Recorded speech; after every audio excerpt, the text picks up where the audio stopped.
Hi, this is Tony, recording a little video for all the folks at Marshall Talk, discussing different ways to generate power for punching. I'm going to break these down individually, but in application, as you'll see, you usually put a bunch of these together. So first, number one, hip rotation. My belt buckle's pointed this way. My belt buckle's pointing that way. So just that by itself generates a bit of power. This is super common, just about any striking art. Pushing off that back leg, turn the hips. That's number one. Number two, movement of the center of gravity from one leg to the other. Some arts, if you're fencing, doing taijutsu, you can do that just by itself, but typically you'll combine that with the hip rotation. So move and rotate at the same time. Translate, rotate. Yeah, see you later, no problem. Third primary power source, Hey. when you're not moving your feet, is waist rotation. This is powered from the core. So imagine if my hip is still, I could still generate power from my core just by rotating my upper torso relative to my hip. So you could generate power just with this, but typically you combine that with the hip rotation. So move forward, turn the hips, and turn the waist. Waist and hips, they had to be coordinated. You can, if you have time or the opportunity to wind up for an extra powerful shot, you can actually twist your hips back away from your target. You're loading up. You just roll the punch. So you see my waist turns a little beyond my hip. And my hip starts first, and my waist is being dragged, sort of like stretching out of the spring or bungee cord, and then it catches up. Wouldn't want to do that every time because it's telegraphic, but there are opportunities. So that's the three main methods with your feet. Just stand still. This also applies not just with forward, but backwards. If I'm wanting for a hook, see how my hips already turned, my hip rotates back. At the same time, my weight comes from front to the back.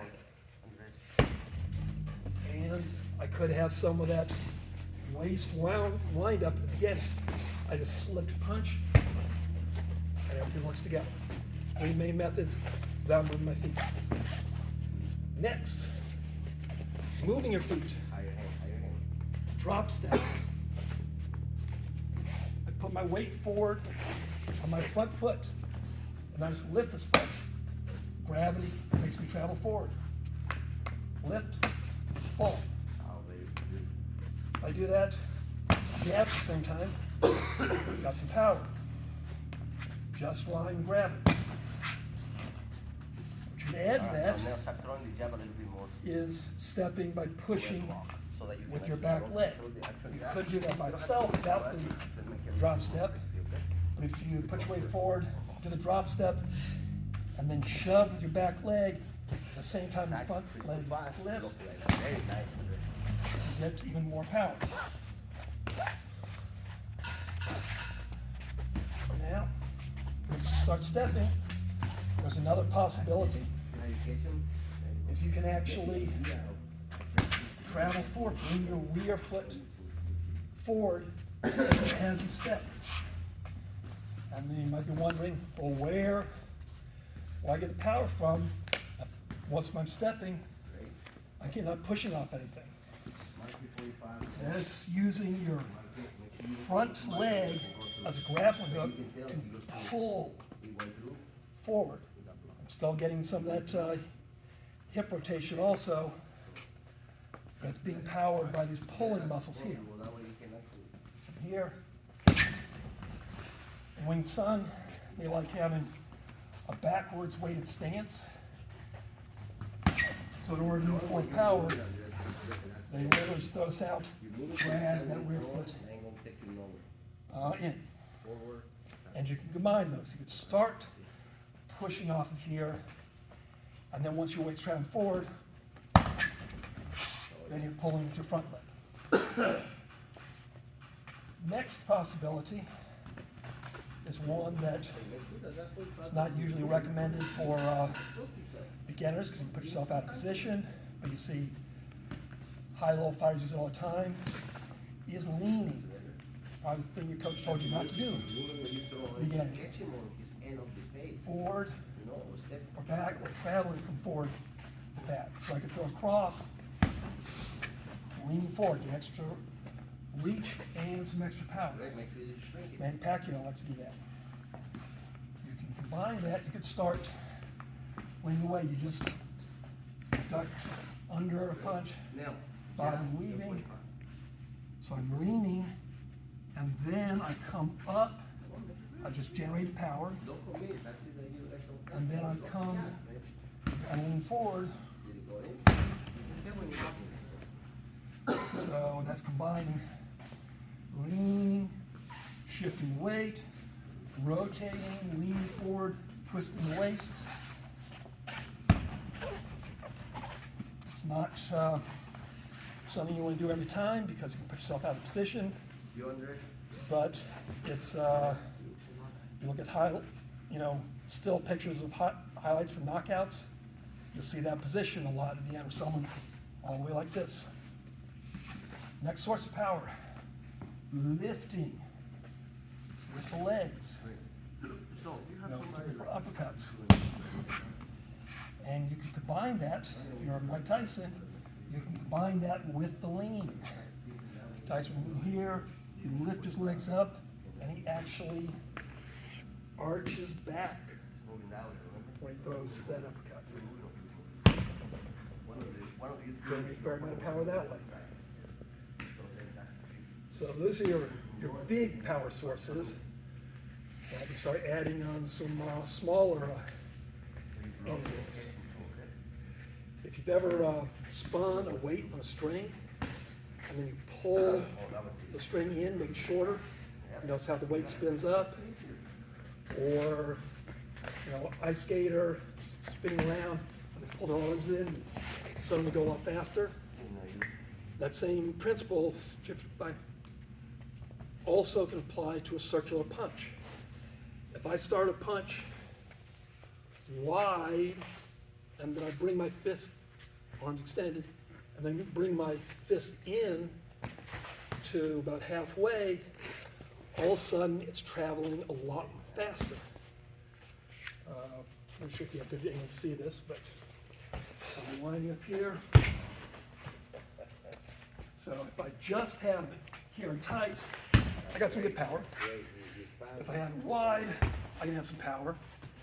But if I start it wide and partway through the rotation, the fist comes in closer, that means it's now traveling faster with the same amount of energy. Generate a decent amount of force.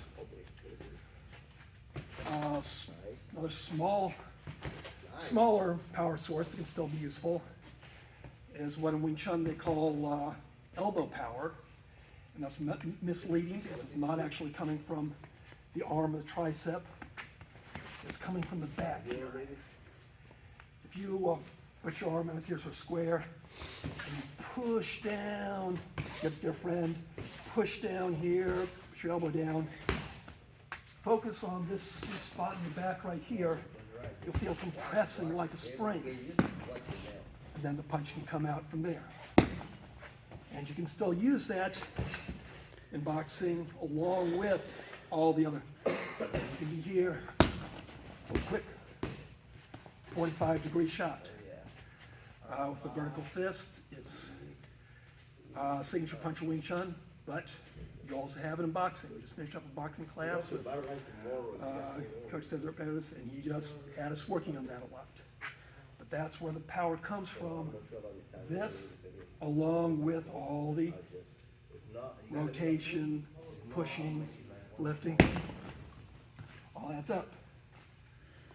Shoulders are not your main power source, but they do contribute, particularly if you're just out there doing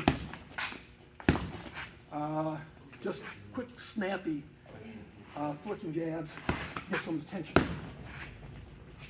You can add some power with a step in there, but the shoulder is what drives that, which is obviously, if you're doing one of those, it's not a super powerful shot, but you can still generate enough power with your shoulder to get someone's attention. You know, get their eyes watering, get them distracted. Then,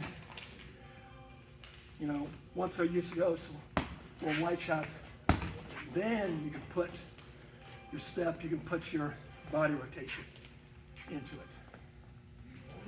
And finally, your arms just are, they contribute, but they're never the main drivers.